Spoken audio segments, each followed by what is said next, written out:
Tell you what, Kevin, I'll let you get a twofer here. Christy, Okay. you want to sit down and you want to sit in my spot?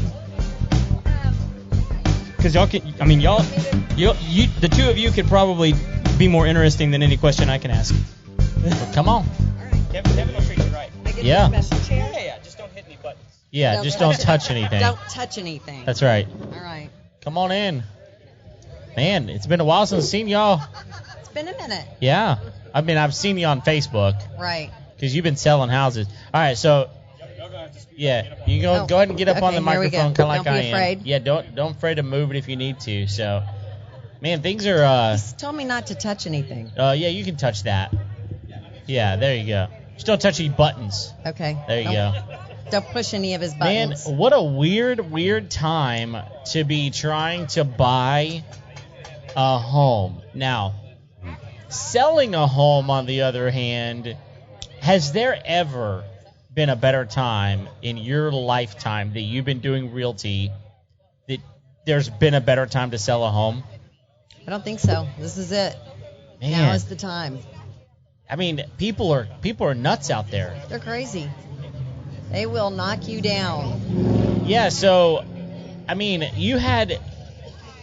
wasn't it you that I saw a post that said something about you had like 23 offers on a home and something like 12 of those were cash or something like that? Is that? Yes. So, but that particular, that is happening on all homes. That particular one was an investment property. Okay. So, of course, investors, they typically come with cash, but so do people from California. So. And it's insane. In fact, we were talking with Freddie earlier. Are people going after private investors for cash in order to have the cash to put down on a home? Or are they just genuinely have cash in their pocket to do this with? That I am not sure of. Maybe because there's so many ways to get cash these days, right? But, I mean, you're needing $300,000, $250,000. Those aren't even available, right? So $300,000, however much, that's a lot of cash if you don't just have that, right? Well, keep in mind, they've just sold their property in California for a buku amount of money. For a whole lot of money, and so they can come down here and take that equity and buy an entire house with it. Right. Man. Wow. So. Wow. So Joel, what are you seeing over here as far as this stuff goes? I mean, you're busy, right? Yeah, on the mortgage side of things, we're ridiculously busy. So ever since COVID, we've been doing a lot of refinances, but recently it's been a purchase market. I have several buyers pre-approved that keep getting outbid. I mean, whether it's a cash buyer or whether they just don't want to chase over 110% or whatever they think it's worth, it's crazy. So there's a lack of inventory right now for sure. Yeah, so how are you? I mean, because I know y'all work very, very closely together on a lot of, and let me just put this out there. A good realtor already has a mortgage lender in their back pocket. I mean, if your realtor is saying, well, I got to go find a mortgage person, find a new realtor. I'm just going to say that. Y'all have got a great relationship. How do you coach your clients right now on being prepared to actually own a home? I mean, how to buy a home right now, because it's insane buying a house. Selling, whew, that's awesome. But buying a home, what are you telling them they're having to do? Is that for me or for Chris? Either one. Well, I mean, my pre-approval process is pretty straightforward. They have to have a credit check and income verified. Good luck if they're self-employed, right? That's a whole nother set of criteria. Right. But as far as income, assets, and credit, liquid assets for down payment, I do a thorough job of pre-approving them. I don't want anything to pop up later to where it could ruin a relationship or cause them to forfeit earnest money. Right. But even then, you have to set expectations. I mean, it's like, hey, you may not get the first house you put a bid on, and work with your realtor. And, we have a 100% financing loan where I work. And, it's 100% or whatever's lower, the sales price or the contract price or the appraised value. So fortunately, we haven't had to worry about it appraising recently, but it's always something where I refer them back to the real estate agent, like, well, work with your realtor, see, if you can put together a competitive bid, maybe ask for full list price, pay your own closing costs, whatever it has to occur for you to be able to be a competitive offer, because they may have 20 offers on the table. Oh man. So Christi, I mean, you're on the front lines of this. Joel, you're on the back end, right? Mm-hmm. Once this is all done, I mean, the pre-approval, and then you hand it off to Christi, right? So Christi, what are you telling your clients? Well, Joel made a really valid point in that you really have to set that expectation and let them know what's ahead. And so I'm really big on be patient, not paying more for a house than what it's worth, because we're in a market right now that isn't going to last forever, and so this is not sustainable. What you don't want to happen, we don't have a crystal ball, we don't know what's going to happen in a year, we don't know what's going to happen with our own personal job, right? So the last thing you want to do is spend more for a home than what it's really worth. And then a year later, God forbid, you lose your job or something happens, or maybe you get transferred somewhere else and you've got to sell your house. You don't want to be in a house that you're upside down in. Right. So, I think it's really important that they be educated that, there's ramifications on paying too much for a house. Let's not get overly excited. Yeah, because we're like in an opposite place of what was happening back in 2005, 2006, 2007, where you were being, someone who's making $40,000 a year being approved for $400,000, $500,000, right? That's just not happening anymore, first of all. I mean, banks are really cracking down on what they're actually going to lend on, right? But on top of that, just because you qualify for something still, even today, does not mean that you can necessarily afford it. Right. Yeah, and that's a big deal to kind of coach people through, because their eyes become real big, right? They're like, oh, well, we only really thought we needed 3 bedrooms, but 4 would be great. Right. And so, or this neighborhood would be so much better than that neighborhood. And then you're talking about price increases. And then, I mean, how many people are you having that are having to come to the table with cash to complete the deal right now? So my last 5 transactions over the last month, all buyers. Only one came with cash, but that was her intent anyway. It was an investment property. All of them appraised over what they paid. Oh, great. But that is being patient.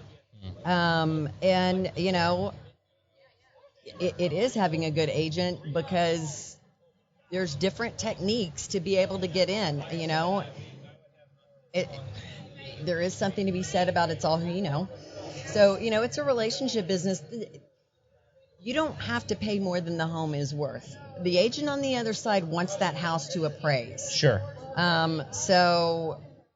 If you may not get the first house that you put an offer in on. And a lot of my clients, we lost 3, 4, 5 houses. But there is always another house. Yeah. So, just be patient and wait for that right house to come, because it will. Yeah. Don't get desperate. Don't fall into the trap. Yeah, so we actually had looked into maybe purchasing something at one point, and we were basically being told, because of what we were looking at, that, our house was going to have to be pretty much sold before we could get into something else. It's being in a good position to buy as well, I think. Is one of the things I really learned is, maybe you want to move, but you hadn't listed your house yet. Well, there's a lot of things you have to do in order to get there, right?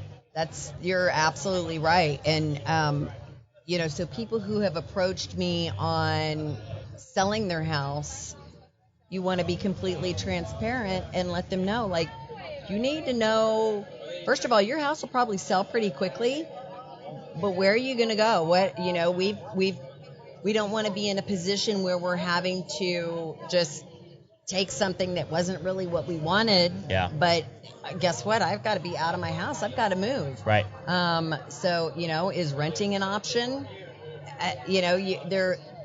You really have to look at the whole picture of selling your house. It is a great seller's market. And if you're open to potentially renting for a little while until you can find exactly what you want, or you can always do a lease back, but a lot of people are buying a house because they want to get into the house, though. So sometimes lease backs just don't work. Right. But even still, we went through this very thing where it's like, okay, we have a pretty nice camper, so how long can we be a camper family, right? But because you get into a year-long lease and it's like, well, what if I find something between now and then? That's true. Then I got to get out of the lease. If I do a 6-month lease, typically it's going to be more expensive. If I do a month-to-month lease, goodness gracious, what are you thinking, right? So there's just so much of this stuff to kind of consider. Is this the right time? Because here's the other thing that I think is something that's really interesting is it isn't sustainable forever. And when the market fluctuates, you might not get as much for your house if you're selling it, but then you turn around and buy something, you're not going to pay as much either. So, again, I really value what you said about being patient, because a year from now, you might not get as much for your house, but you may not have to pay as much for that dream house, and the competitiveness might be a little bit easier to actually get that one that you really want. That's right. And you get what you want. The whole idea of selling your house is obviously that you want something different, right? So the last thing you want is to get in this desperate situation of feeling like, well, we just have to find something, and we're going to be homeless. And guess what? The rental market is tough right now also, because so many people have had to do just that. Right. Is rent, because they can't find what they're looking for. In fact, even finding places to put the camper has been a struggle. Yeah. I've got somebody who moved into their camper. They got the last space. So that also, plus we're going into the summertime, right? So yes. Yeah, it's going to be hot. Yep. Yeah, it's an interesting time for sure. It is. So, but it's probably a fun time for you. Things are not stale. No, not around at your all. house. You're busy. Not at right? all. No, it is. It's a good time. Yeah. And Joel, you're finding I've talked to a couple of brokers recently, and they were saying, man, I'm just so slammed with stuff. Are you finding that to be the case? Absolutely. Everybody wants to get in before the prices go up even more, at least in their mind. They're worried about inflation, trying to take advantage of low interest rates, relatively low sales prices, trying to find a home. Oh, it's on the market today. It'll be gone tomorrow. I need a pre-approval letter in the next 5 minutes. We're extremely busy. Yeah. Yeah, absolutely. And let me ask this. How long is a pre-approval letter valid for? So I will do a pretty thorough pre-approval. I'll look at the not just the credit, but the income and the assets. Typically, it's good for 90 days, but really I like to refresh it every 30 days if possible. But really it's good for 90 before I have to pull a new credit report and refresh pay stubs and things like that. Okay, good, awesome. What else do we need to talk about? Well, I thought I was just hearing you guys talk. Let me throw this out here for a second. Devil's advocate. Inventory is tight right now, supply and demand. You guys were talking about, hey, possibly waiting. Prices might be lower a year from now. From my side, I listen to different people try to forecast the future. That's always a little dicey. But, you never know. One gentleman, he's pretty well known in the mortgage circles. His name is Barry Habib. I was on a conference call with him a few weeks ago, and he was telling me their prediction is the next 4 to 5 years is going to be pretty much straight up. He says there is no housing bubble. And because of the supply and the demand side of things, just the cost of the materials, whether it be lumber, which I heard you talking about earlier with the home inspector. Oh, it's insane. Crazy. And also another factor is just demographics. You have first-time home buyers representing a source of new demand on the market, right? As opposed to what we talked about already being a trade-up buyer, to where they're buying one but they're also selling one, right? So it's a net wash. But your first-time home buyer, the average age of a first-time home buyer is 33 years old right now. These millennials are moving out of mom and dad's basement, or in Texas we don't have basements, but it's a cliche. And they're buying their first home. Yeah. And they are creating more demand than there are available homes on the market right now. Wow. And he was just looking at this guy's like a statistician, and he was showing me the charts and the birth rates and the projected number of first-time home buyers who are going to be buying their first home in the next 3 to 5 years. And yeah, I mean, there are many people who feel like there is no housing bubble and it's just going to get a lot more expensive before it comes back down. Wow, that's actually good to know, because I'm glad to hear that, because I think a lot of people that I've heard from at least have said, look, it's not sustainable. But if that's the case, then it still wouldn't hurt to save for a year. If you can save. Some people aren't good savers. Some people are spenders. So if you're a spender, you're looking to get in something.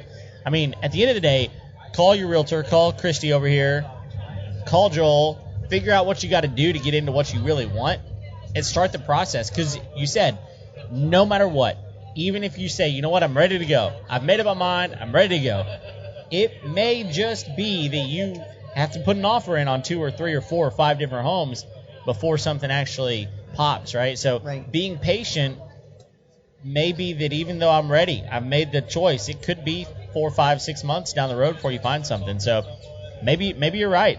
Don't wait. And that's it. I mean, that's really where the patience comes in, is be patient, even if you're out there looking. So, all of my last clients have all been first-time home buyers, to Joel's point. Yeah. And they're ready. But so be patient in the looking process. Don't feel like this is the last home on the market. We need to bid $30,000 over because I want to get it. Bid what the house is worth. Joel made the point, maybe you're going to pay closing costs, or maybe, you can throw little things in there to make the deal a little sweeter. Yeah. Without spending $30,000 more for the house. Sure. And so there are other avenues to take than paying more for something than what it's worth to get that deal. And you know what? If you don't get it, be okay with that. Yeah. Be okay with it wasn't meant to be. There's another house. Let's keep looking. Because we will find one. Yeah, don't overcommit. Right. Yeah, definitely. Cool. Well, thank you guys very much. It's been awesome. Having us. Yeah, hope you're enjoying the afternoon. If you are listening right now, come on out. And, we'll see if we can find someone else. Well, actually, the homeowner show is done at this point. You need to come out here, but thanks for tuning in, and we'll be here on Tuesday with a new episode. So see you later.